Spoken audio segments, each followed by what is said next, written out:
হরে কৃষ্ণা। আমরা সবাই তো ছোটোবেলায় লুডো খেলা খেলেছি না? আমাদের ভালো লাগতো খেলতে, মজা আসতো খেলতে।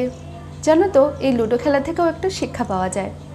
সেটা হলো যে যখন আমরা লুডো খেলতাম তখন আমরা ভাবতাম না যাতে আমাদের সবসময় 6 পড়ে, 6 দান আসে যেন। কিন্তু যখন আমরা লুডো খেলতাম তখন আমাদের পুটো আসতো, 2, 3 এরকম ছোট ছোট অনেক দান আসতো। কিন্তু তারপরও কি আমরা খেলা ছেড়ে দিতাম না।